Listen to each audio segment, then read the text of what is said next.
Hello, welcome to this channeling. We are the 7th dimensional Pleiades. My name is Kistos, and I come here representing both an individual and a collective consciousness. In Pleiades we are able to connect on individual and collective levels, so we have a less separated perspective and are able to use our collective knowledge and understanding to bring through different frequencies and information to you. I'm glad to connect with you and welcome your questions.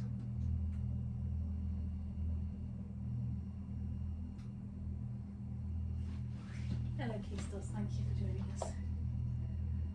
I'll start with a question. How do we tap into our own unique purpose? There are many ways that you can do this. For some of you, the purpose of your, as you will perceive it, your soul, becomes obvious from a very young age. There are children who are incredibly in touch with their higher purpose, but for many of them, sadly, this becomes conditioned out of them and they move away from that higher guidance.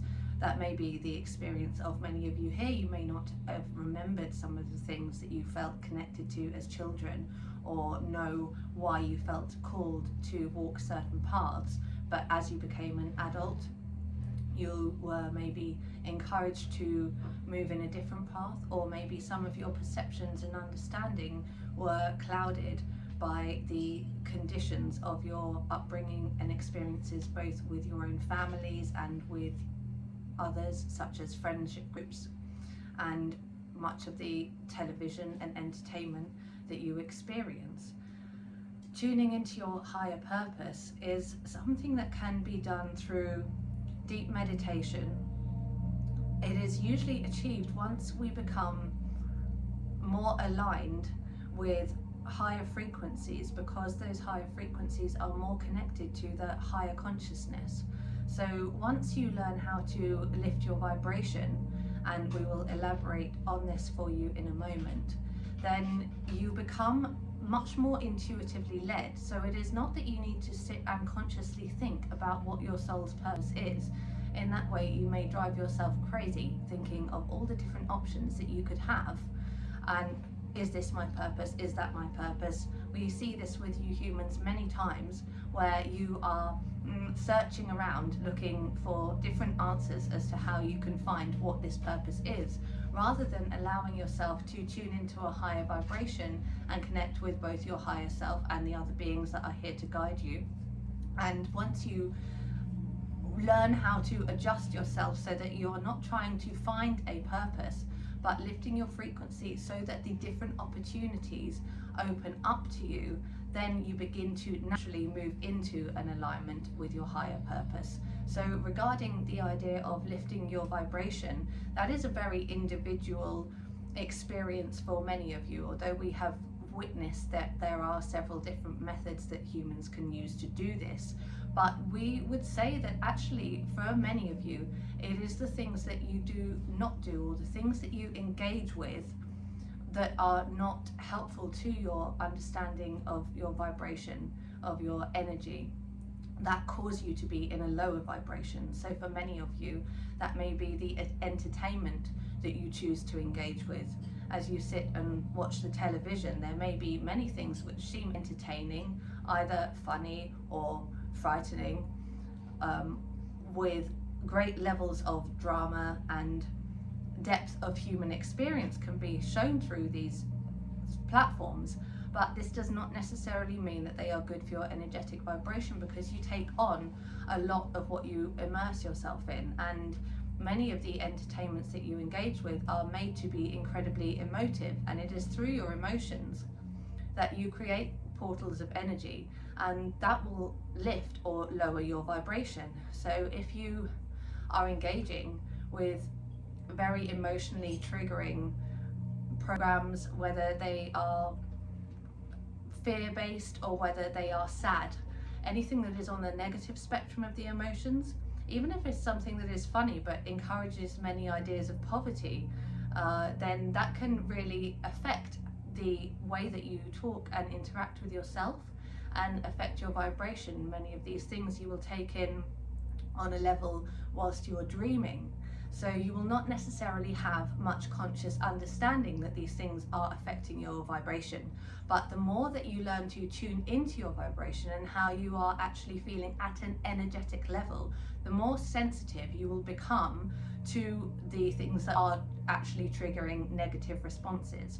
So there are combinations of practices that you can use to become more aware, but we suggest that one of the first most easy steps that you can do is to be aware of which music you listen to, which television programs you watch, where you pay your focus in the matrix side of your world, the side that is perceived to be the reality that is created through the mass of consciousness rather than through a higher consciousness. So we mean the mass of consciousness, the way that reality is projected to you as a whole.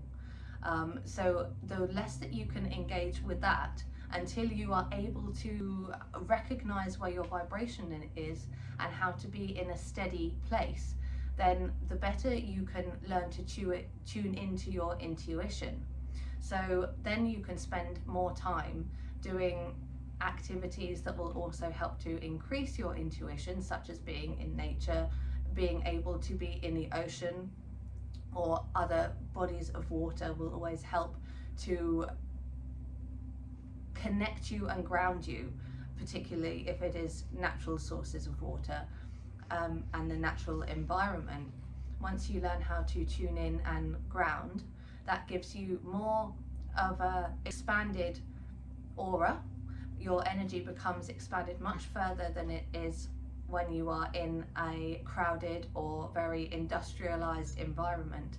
And the further your energy is expanded, the more you are able to then tune into your intuition. So these are simple practices, but if you are able to spend that time outdoors and then spend some time in a meditation or a yoga, there are various modalities that you can do this. Some of you will find meditation is easy, some of you will find that it is very difficult, and may choose more physical forms of types of movement in order to put you into this state where you are not thinking too much. Even sometimes the activities that you can do at home that seem very mundane, such as washing up, you can use them as a moment to be in a meditative state, because you are being taken out of the crazy thought processes that often cause many of you to lose your direction and lose your intuitive connection. So lifting your vibration by taking some steps to be aware of what you are engaging with. This does not mean that you must never listen to negative music or television programs, but becoming aware of how it makes you feel and understanding whether you are then opening up your emotional energetic portals and how that is affecting your vibration will often make you not wish to engage with certain types of entertainments. And the same with the people that are around you. The more you are able to listen to your instincts, as you may understand it, your gut, the more that you will be able to perceive when somebody is of a vibration that is no longer a match to yours. You may choose to move away from that person, not spend time with them. And sometimes for many of you, this will be people that you've spent many years with, whether it's friends or different types of relationships. And you start to recognize that there is no energetic match there anymore. For most of you, as humans, you tend to then hold on very tightly because you are not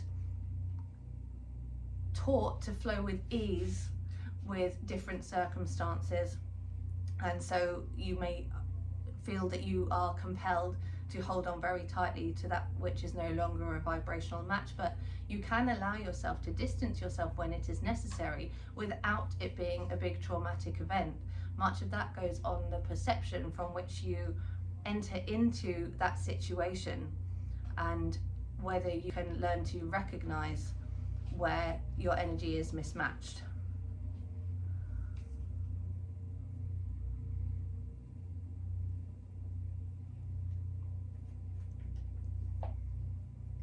you. What would your advice be about connecting with our own personal spirit guides and soul team? There are, again, many ways that you can do this. One of the strongest practices is through meditation, because it allows you to go into a space where you can visually experience them. In some cases, some of you may not, but you may get the sense of a presence or just a gentle energy around you. But your soul team are there and ready for you to ask questions. They are ready for you to ask for help. So just by the simple act of asking them, of being in front of your mirror and asking into the mirror, but asking as though it is your soul team, or being in your car and asking your soul team to come and assist you in some way, can really demonstrate the ways in which your soul team are able to intervene as you may understand it, although really they are just giving you a different option of a timeline of reality that you can step into. And once you start to ask them for the help, then they are able to help you by providing these different snapshots, so these different timelines of reality. So imagine that you have a roll of film before you, and you can choose which is the next scene that you wish to experience. So if you are looking for a parking space, you can choose to have the scene where one becomes available. Once you become more aware of this conscious choice, that will start to alter your reality. But many of you begin developing this understanding by asking your, as you may perceive them, angels or members of your soul team to come in and intervene by providing that help for you. The more that you ask them to connect with you, the stronger you will form a bond with them, and you will become more intuitively led. And that, if you have struggled to connect with them through forms such as meditation, then learning to connect with them by asking them frequently for help may mean that another time later, if you've been practicing this for several months, some of you for several days, it will vary greatly on how open you are able to be, and that will vary on your circumstances leading up to this point, or the story that you have projected to yourself up until this point about how open you're able to be. But once you are able to connect with them regularly, then when you do attempt to go through a meditation process, you're more likely to see them or experience them as an energy. But we wish to make it very clear to you that they are around you all the time. Sometimes even when you don't wish for them to be around you. They know most everything of what's going on, but you will interact with them on an energetic level at a time when it is relevant for you to do so, or when you need to understand a certain part of your human experience in more depth. So many of the members of your soul team will be incarnated in other timelines as humans, so you will see them as possibly guides from a past life, but that past life from our perspective, time does not have the same linearity to it as it does from your perspective. So all those different lives are occurring concurrently, and therefore the energies of them will affect your current incarnation at different times, which is why you remember certain parts of past lives at certain times, and at other times you do not. So the guides that have had human incarnations, or that are having human incarnations, although it may appear to be 2,000 years ago to you, or 500 years ago, or 10 years ago to you, they are still able to interact with you on a more humanistic level. But you will have guides in different dimensions and different frequencies as well, and they will also be able to interact with you, but it is harder for them to do so when you are not able to be in resonance with them. So quite often that interaction will happen as your vibration changes. So for many of you, you may have had times where there are many humans certainly who have had experiences with what they perceive as being negative entities. They perceive them in such a negative way because the vibration is so very different, so the recognition of that entity feels quite abhorrent to the person who is experiencing it. But it actually may be another part of the soul's energy. There are other entities that come into this as well that are more negative, and we can elaborate on that further if anyone needs clarity.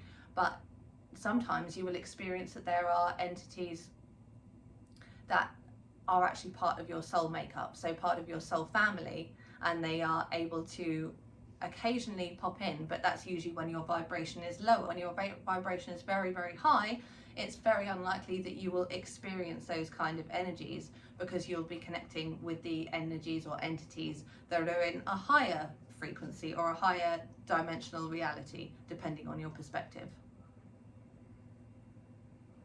Hi Kistos. Hello.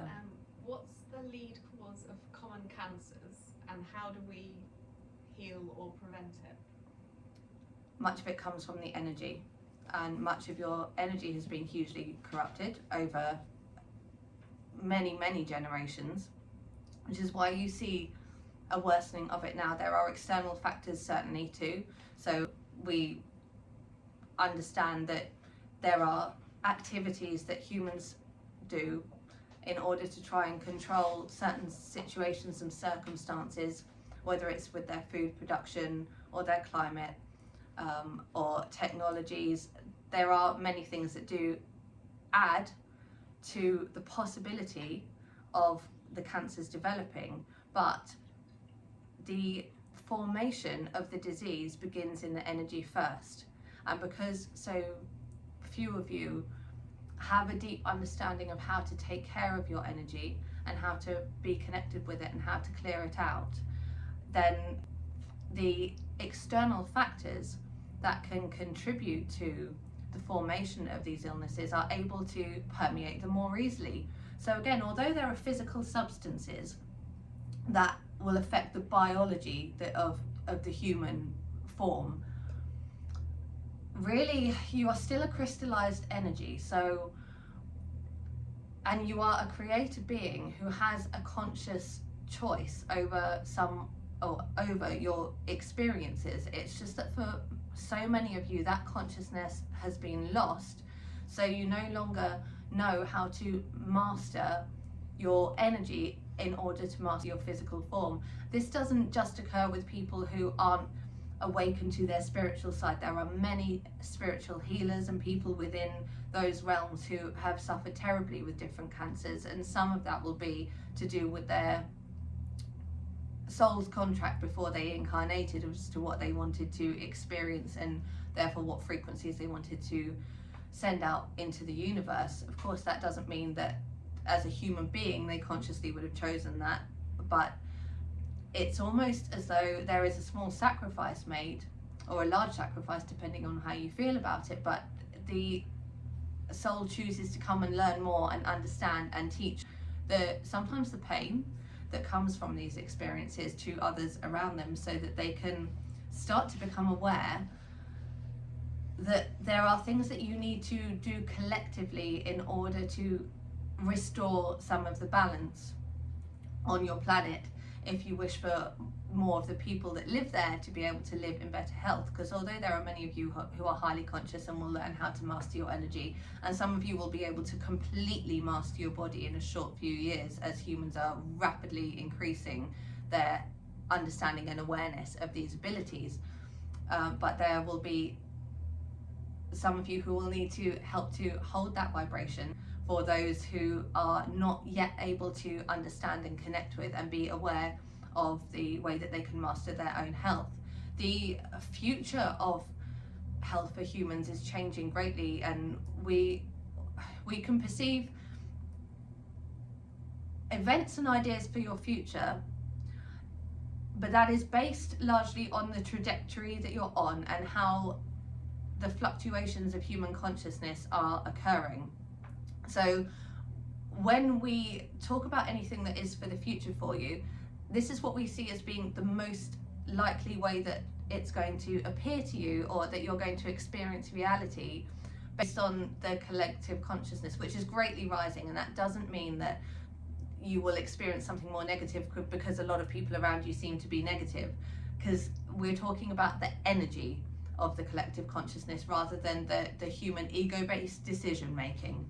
Okay, so based on the way that the energy of human consciousness is rising, the awareness is greatly coming in that you are created beings, and we like to do what we can to help you to be awake and aware to the idea that you are created beings, and therefore you are the masters of your own energy.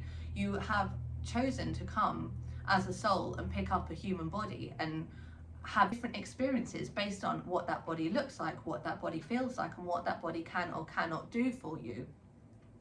And as you progress with this elevation of consciousness, you're going to experience huge differences in the way that you are able to control your physical form. So you will be able to almost change your shape a little by having this awareness, by learning how to master your energy and consciousness in a way that again alters. It's like taking the different snapshots of film. This is the one that I choose to insert into this place now. This is how it is going to appear for me. And whilst at the moment for many of you it feels like it takes much work to achieve certain things with your physical form, or much clearing to eradicate some of those things, you are actually moving to a time where your consciousness is rising so much faster that you are able to manipulate those different snapshots of timelines. So you're basically able to hop into different experiences of reality, and you will do that more consciously as time goes forward. Thank you.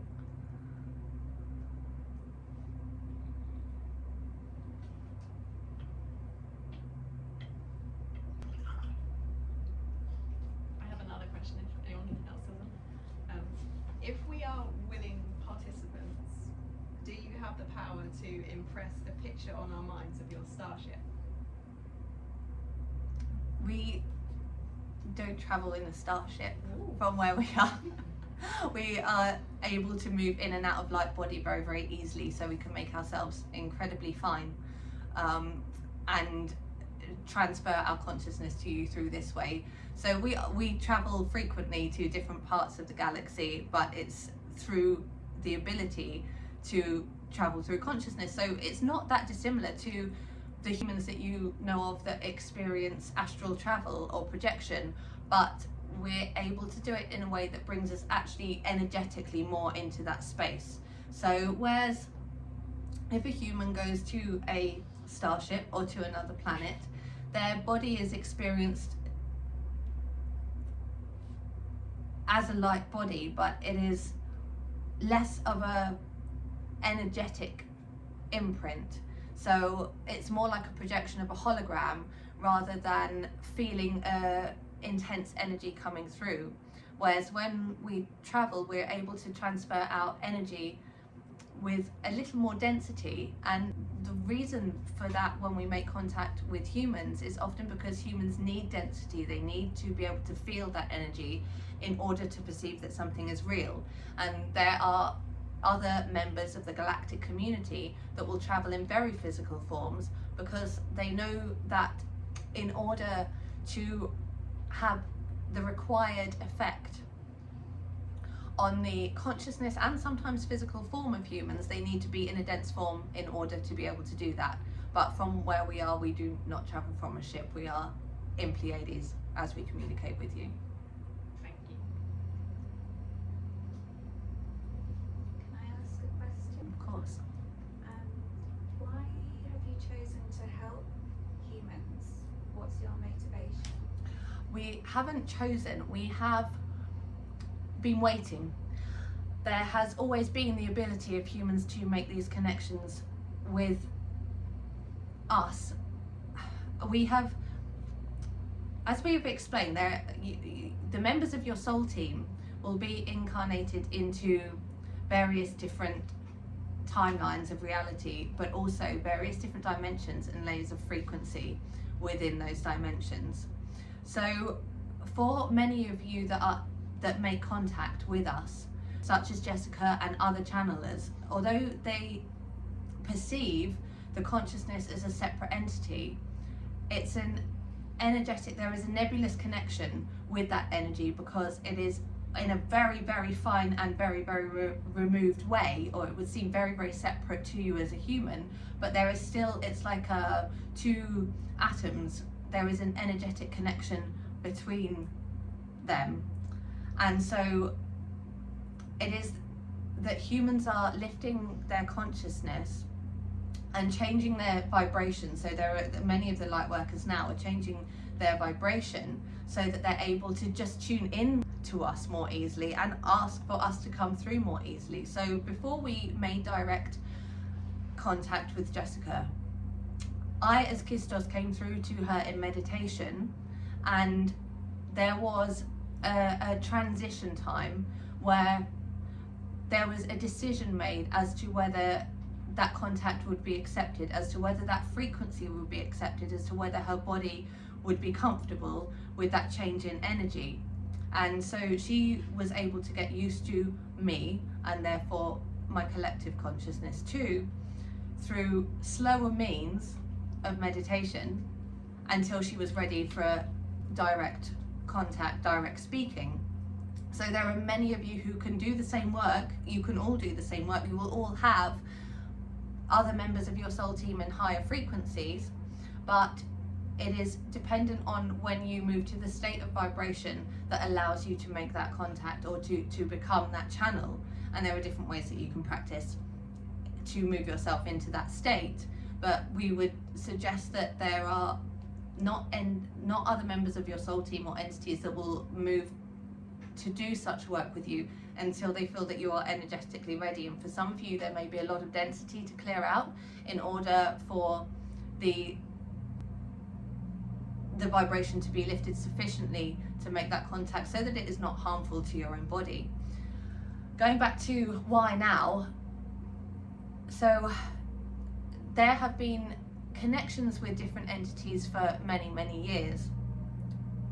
In the darker times for humanity, in many years gone past, there were often cases of possession, or entities that were a very low vibration choosing to force their way into human consciousness. But a lot of that was because humans were going through such difficult, traumatic times that those lower entities were able to force their way into a human form. But as the consciousness is changing, that's incredibly more difficult. It doesn't mean that it can't happen, but it's less likely, because those entities from the lowest kind of ranges of dimension of frequency are not able to be an energetic match. So if they don't resonate, then they're not able to perform such manipulations. And then you have maybe a couple of decades back, maybe slightly more than that, there were new channelers coming onto the platform who would channel very high frequency beings who were here for the uplift of humanity, but they would often be completely unconscious, passed out, but just speaking when they channeled these beings. And that was because at the time the human consciousness was starting to shift and raise, so these higher frequencies were able to come through, but there was still a taboo about the idea of psychic work and channeling. And so there needed to be a little bit more of a push, a little bit more of an interruption. So although they couldn't directly intervene, there was a conscious choice of the channeler as to whether to allow it or not. They had to be much more unconscious when they allowed the entity to come through, in order to let go of the ego, so that the ego didn't corrupt the channeling.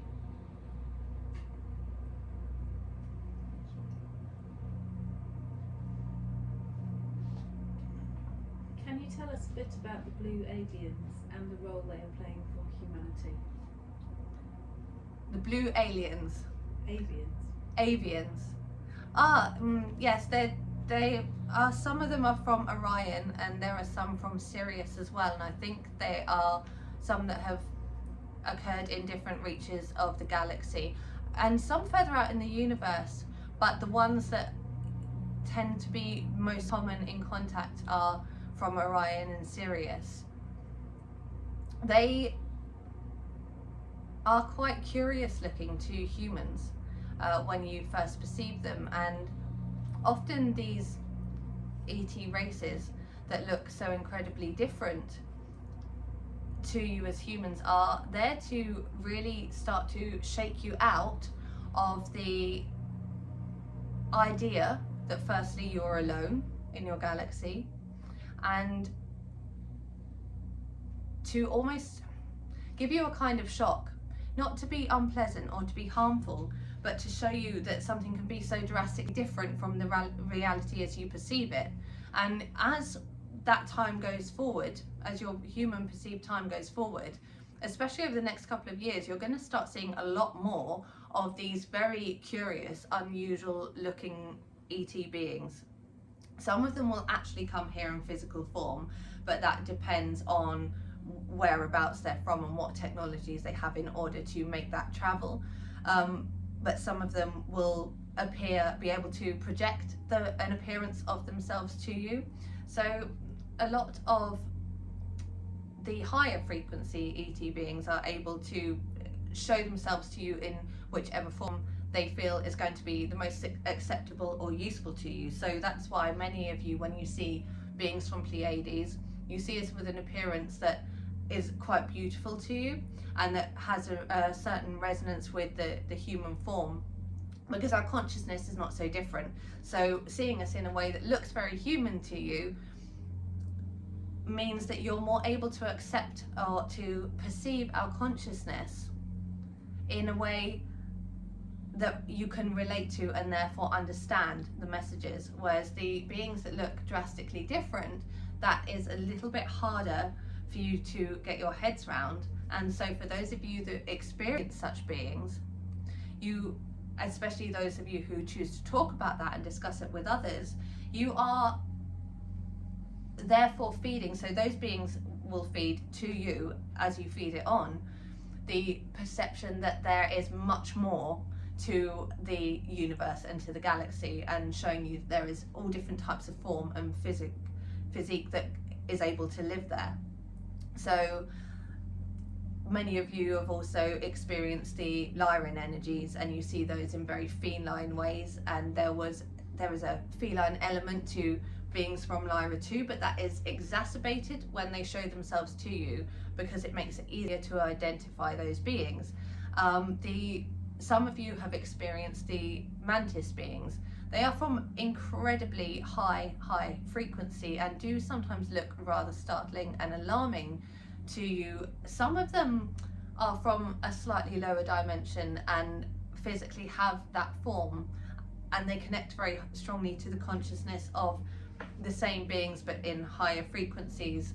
And the ones in higher frequencies, of course, don't actually have a physical form, but they will still project in the same way if they make communication with you to the ones that do have a denser form, so that you can recognize them as a collective consciousness, or so that you can recognize them as a friendly being or something that you associate when you see those beings. So for example, Jessica has experienced these beings, and when she does, they look like giant praying mantis, and they were quite startling to her when she first came across them, and she wasn't sure she wanted to make contact with that. But once she was able to feel their energy and they came close, she understands that they have very telepathic and very compassionate communication. And therefore now, if she connects with beings from the 12th dimension, they will often appear as mantis beings. It doesn't mean that they have anything to do with mantis beings, but that is how she experienced that energy first, and the image that she was able to perceive, and so that is how they project themselves to her now.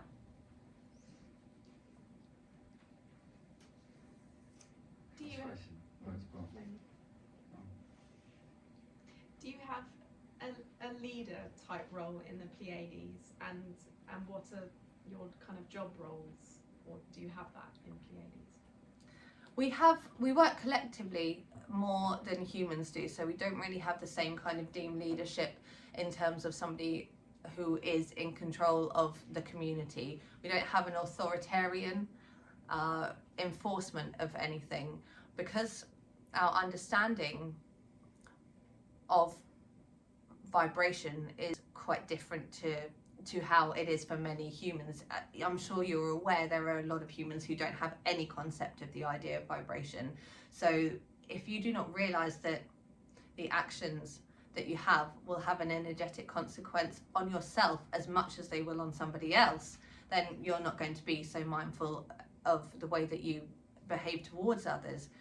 And it's very different for us in Pleiades. We are so aware of how much our movements and interactions will affect the collective consciousness, and therefore how much they will affect us individually. So in a way it is self-policing, as you may perceive it, although it doesn't have that kind of level of authority with it. And without the removal of autonomy, which seems to be a problem for some humans, that they end up following to such a degree that they lose their own self-autonomy and their own ability to rationalize and work out what is actually right for them, what's actually their truth, what actually truly resonates with them. So they get sucked into a mainstream paradigm, whereas we experience things in a much more energetic way. So we feel the tiniest, it would seem to you, the tiniest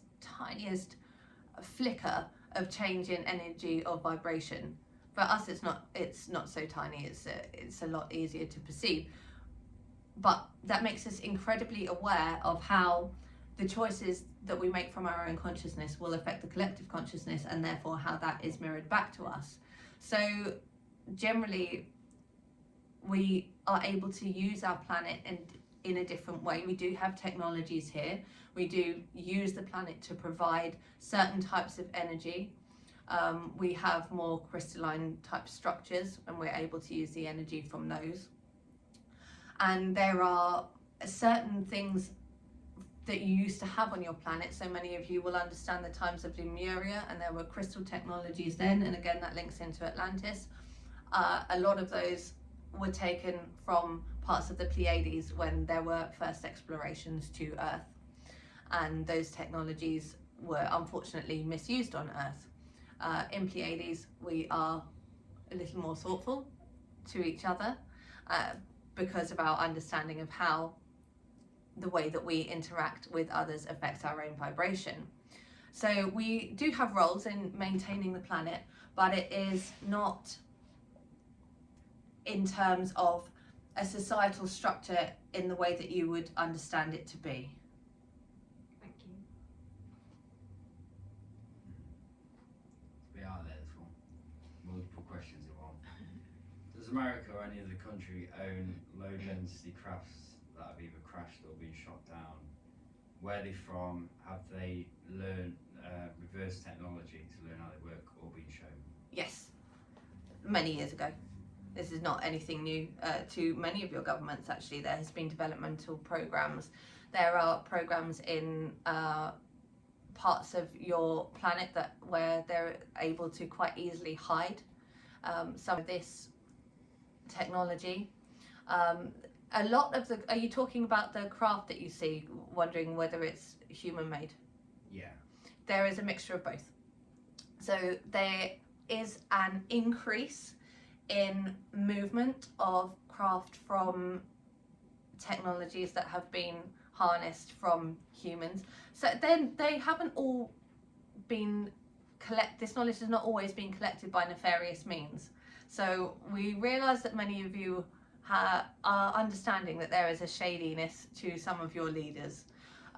And there have certainly been times where they have used very nefarious means and harmed other races and other ET beings in order to obtain these technologies, more so in the past because their understanding is changing.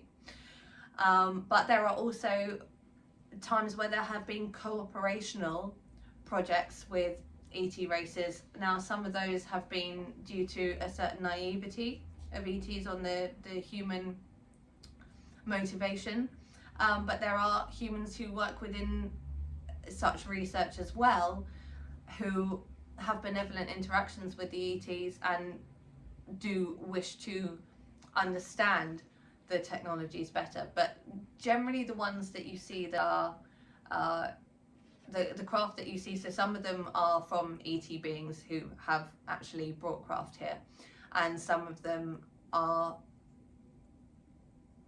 from your own deep shadow leaderships. And part of that is because they do wish to try and scare you, or wish to change your perception in a way.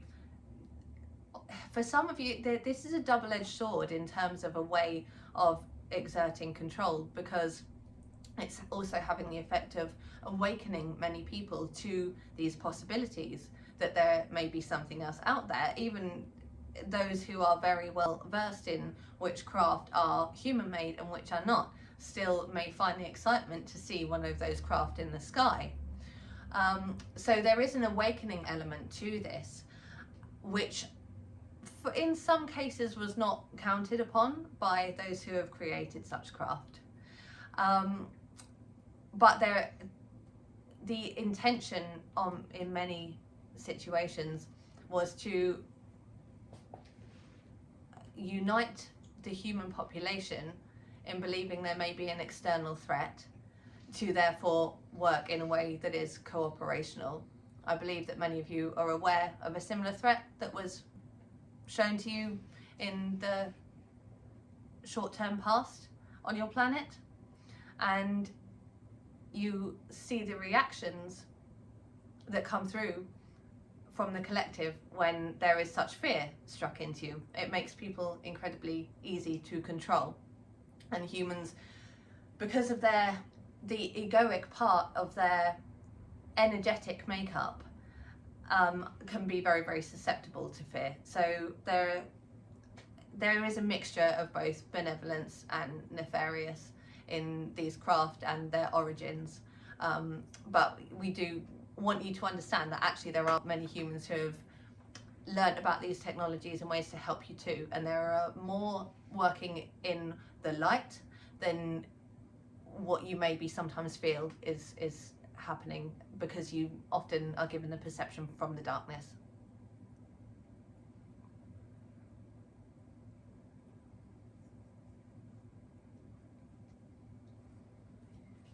Could you tell us a bit about ascension chambers and how we access them? Are they geographical places on Earth, and can we access them from anywhere? They change. So there are places where there have been structures built, or certain natural places where there has been reported portals, but as the Earth's energy lines change and the Earth's movement and the Earth's resonance changes, some of these portals change quite frequently. Actually, they move. So there are many of you who have spent quite a lot of time, a lot of humans who have spent quite a lot of time looking for such places, thinking that they're going to be able to experience a certain energy there, and then find it's not quite what they expected, or that they go somewhere else nearby and they do experience this shift in energy.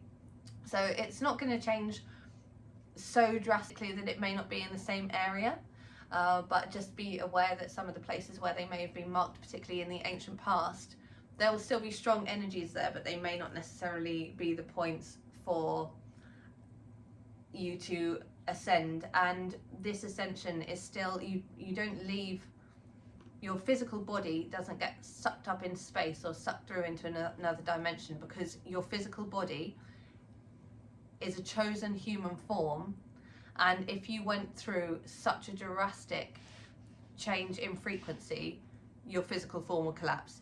You would disengage from it, and therefore in your perception your physical form would die.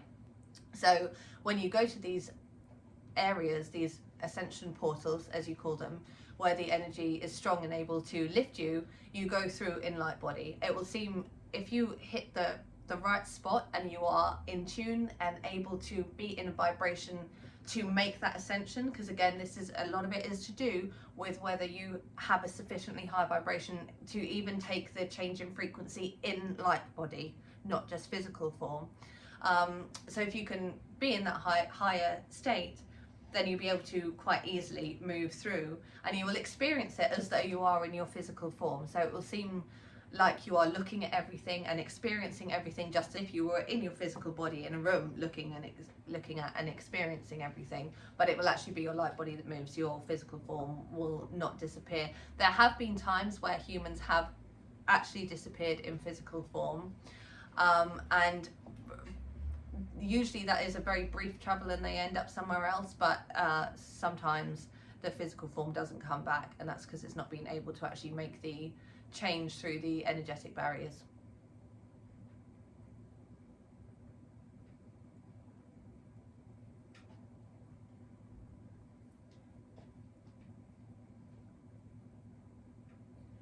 What can we do to help the next generation understand getting to the higher vibrations?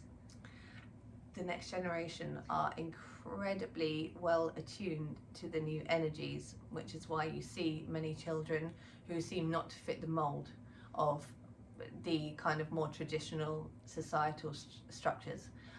They're energetically not a match for anything that's going to hold their vibration down, and they will fight very, very hard in order to allow themselves to maintain that high vibration.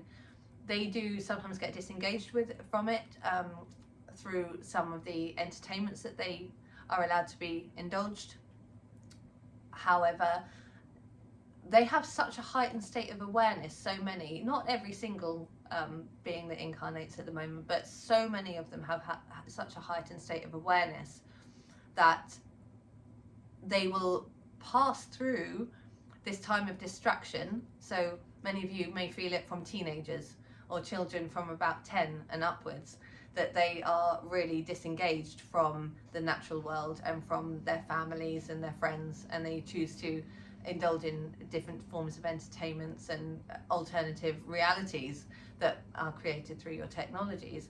And it may seem incredibly frustrating, but most of them in short time, we mean less than 5 years, will begin to awaken to the disadvantages of that constant distraction, and they will start to reattune to their higher selves and their higher consciousness.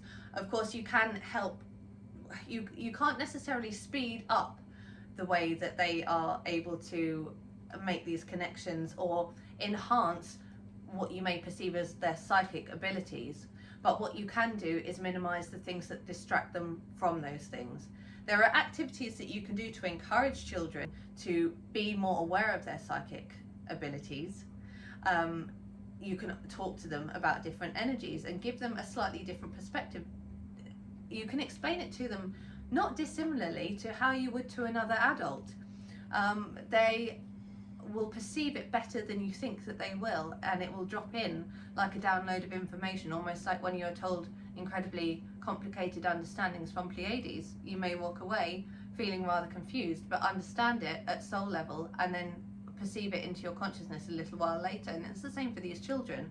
So there are different activities that you can do to help them to be more attuned to their feelings, their emotions, and their psychic capabilities. But for many of them, if you are parenting such children, the thing that you can do that is most helpful to them is stop them from having those distractions in the first place. We know that you cannot necessarily control everything that they are exposed to and who they are around and what they experience, and they need to experience those things because they are also souls here having a human experience. But you can certainly minimize how much you allow them to be completely distracted and switched off from the planet that they have actually come here to experience.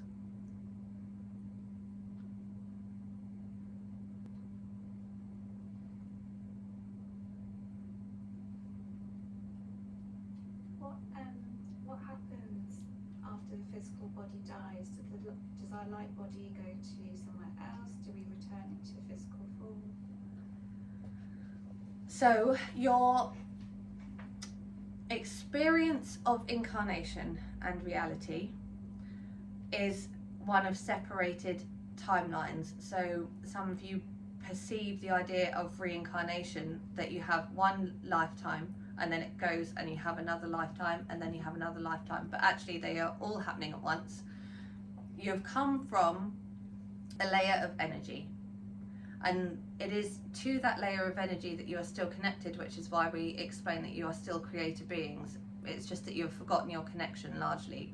So if you imagine that there is a ball of light, and from that another ball of light moves out and then disperses over 12 different layers of frequency, and it scatters like flour through a sieve. And the lower, the more layers of frequency it has to pass through, the more it is sieved, and therefore the more it is separated. And the harder it gets to remember that it is actually part of that initial ball that came from that ball of light.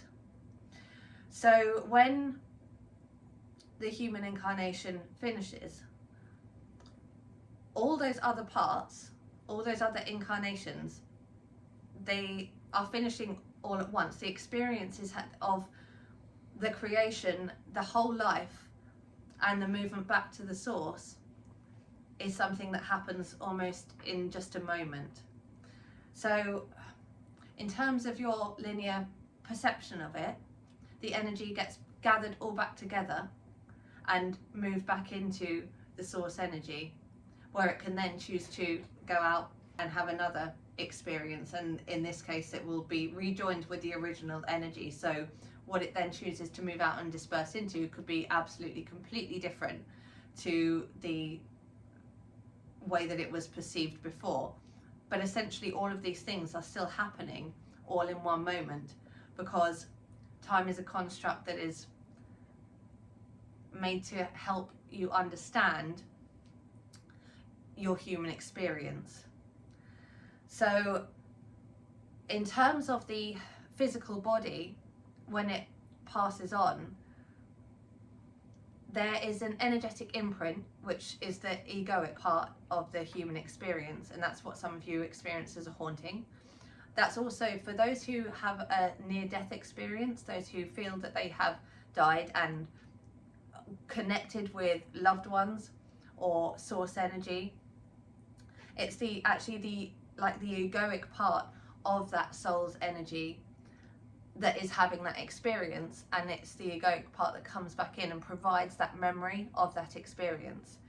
But the experience of connecting with the loved ones is because the egoic part needs to have that connection in order to feel safe that it is actually an energetic being. And then if it chooses to come back, such as in a near-death experience, it's able to spread that understanding to other beings for them to be able to perceive that there is something more, that there is an energy. So the ego gets a bad reputation amongst humans, but it is also incredibly helpful, because it is what enables you to connect to the idea of being a human and not just being an energetic body all of the time. But the death process is just a way of moving the energy back to source so that it can choose to have more experiences. And some of you will experience something more frightening when you pass over. There have been people who have had near-death experiences where they have been unpleasant, but that is largely to do with what fear they have within them when that experience happens, depending on what they have done as a human. So this is not to say that if they have lived a bad life, they're going to go into a bad dimension. It is the egoic perception of that. So it's just the ego that experiences that moment of fear, and which is why you sometimes would hear a story of somebody changing because they fear the idea of a lower dimension. And it's just that the ego has traveled into that frequency rather than a higher one, because the fear of repercussion, which is a very human idea, prevents them from being able to go into a higher frequency when they have that experience. But for most humans, you experience the higher energies, the higher frequencies, and the unconditional love from source when you go through that process.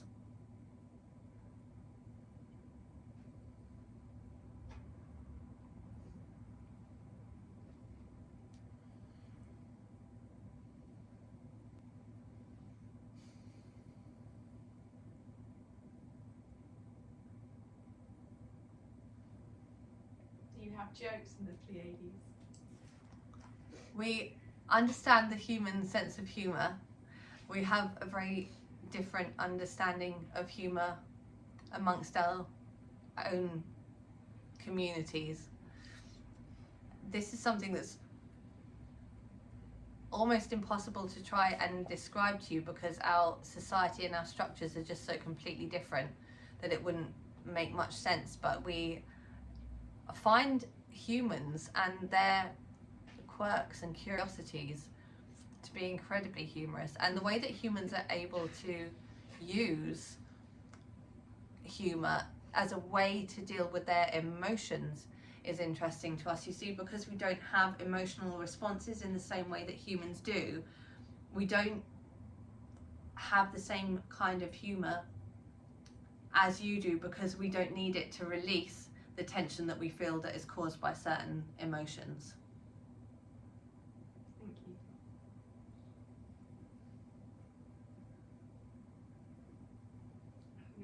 Do you have in the Pleiades like some sort of like musical expression like we do on Earth, like singing or instruments? Yes. Yeah. Very, very powerful. We use music as a way to communicate as well, with not only with each other, but as a way to communicate with beings in different dimensions and different frequencies. So many of you will have had times where you have thought that you've heard sound or music. Sometimes that will be a projection from another star system, and it's just that for just a moment your consciousness has been able to be removed from the human experience enough to hear it and to perceive it. Some of you will be able to do this quite consciously and to tune into those different kind of sounds and frequencies, and you'll hear them very, very often. They won't sound the same to you as they sound the same to us, because we're in a different frequency to start with. So it may just sound like a high-pitched noise or some kind of tone, or maybe the chime of a bell to you as humans, but quite often you will be picking up things from different ET races. Sometimes you'll pick things up from your spirit world too, your human world, and you are able to connect to different voices there, because their energies are still playing out. So the energy imprint is always left, even when the spirit, so the whole part of the soul, has gone back to source energy or chosen to reincarnate. There will always be energetic imprints everywhere. But our music is very high frequency and used predominantly for communication. Some of you may have had some kind of understanding and experience of the cetaceans on your planet and the singing noises that they do. They have an element of conscious connection with different star systems, and a lot of their singing and their calls is closely related to that. Some of them actually are consciousnesses that have transferred from different star systems and different planets, and that's why they're able to use sound in a completely different way to communicate, and why it's quite hard for humans to perceive how they're able to communicate so clearly through these sound frequencies, and that's because it comes from a different dimension or frequency.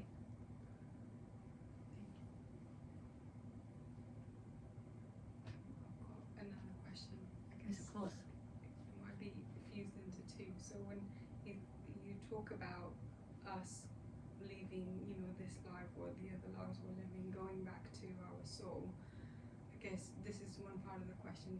Where is that? And I guess if we decide to go somewhere else, are we kind of bound to go back to a specific planet or a specific galaxy, or can we choose different realities of experiencing different realities, or do we have like some sort of contract where we should go? So the idea that you have star seed influences, so incarnations from other planets, or that you came from another planet and then gradually went through the incarnation process, that is accurate to a point, but that is dependent on the idea of linear time. So really it's still one energy that has dispersed itself over multiple frequencies and dimensions, and then you've been able to tune in to, say, your experience in Lyra, and so you feel that you're a Lyran starseed, but actually your energy didn't come from Lyra before it became a human, because there is not that linear time that you perceive there to be. So therefore that incarnation is happening at the same time you're just in resonance with it, so you're able to remember it much more easily and able to connect to it much more easily. So the term starseed in that sense actually just really demonstrates a person who has a very strong understanding and memory and connection with a part of their own energy that's in a different frequency or dimension. Once you step out of the idea of linear time, it makes the understanding of incarnation and how you're able to pick and choose where your energy goes. It changes the perception of that. In terms of going back to source energy, so yes, as we explained, it's like all the different parts of the of the person's soul, but you perceive it to be many different people. They all reunite and are able to go back in source energy and then choose to reincarnate. But that is all happening in this very moment. Every part of it is happening in this very moment, because it's like interwoven layers, as opposed to this happened, then this happened, then this happened, then this happened, then this happened. That's why you're able to change the reality that you experience, because you're not actually following a laid out pattern of time. You are choosing which frame, which energy you wish to experience next as a human.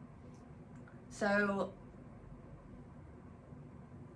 once you can wrap your head around the idea that any moment that you're experiencing, so the memories that you have of your past are just memories, they're not real physical things. What is real to you is actually what's happening right in this moment, and you can choose which is the next moment that you experience. It's not easy to transfer this understanding into human physical form, and you incarnated as a human to experience linearity, to experience it from that perspective, because that's what creates your emotions and what creates the egoic layers. If you didn't have those things, you'd be in a light body and you'd be in a totally different frequency. So that is what makes you human, but you are stepping into a time where you can have a little bit better understanding of this, and a bit of a deeper understanding that you are the exact same point of source of you are the same energy of creation that you came from in the first place. You've just separated from all the other parts of it. So as you become more aware and more conscious and can bring those things back into alignment, you're more easily able to manipulate how you experience the next moment, because you realize that you are able to create it through choice rather than having each moment just happen to you. So for the benefit of understanding this as a human, a lot of it is more simple to understand, that where you place your thoughts and where you place your imaginings and your daydreaming is what you're going to start creating. So if you start daydreaming about something that you feel negative about, that's something that you're going to start creating. So it is worth understanding that you are actually creating that you are just as much of an energy with power as your perception of a creative energy is, because you are that energy. So then you can choose to daydream or create in ways that are something that you want to experience, and then you begin to invoke the energy of that timeline, and then that becomes into the physical reality. It won't necessarily happen immediately, but you pull the energy in so that that can be the next potential outcome for you.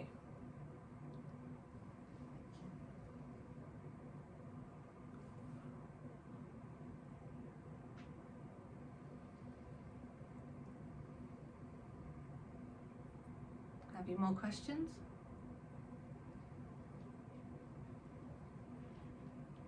No, thank you, Keistos. That was it. You're welcome. We are very, very grateful to have this opportunity to connect with you, and we hope that this has helped to enrich your understanding of just how powerful you are, because at this time it is incredibly important for humans to reattune to that higher power, to be able to create, and to know that the outcomes aren't dependent upon others on your planet. They are dependent on you, because you are choosing which reality you step into. So we hope that you're able to take this knowledge and create a timeline that is of your choice, rather than the feeling that it is something that is fated to you. Goodbye. Thank you. Hi everyone.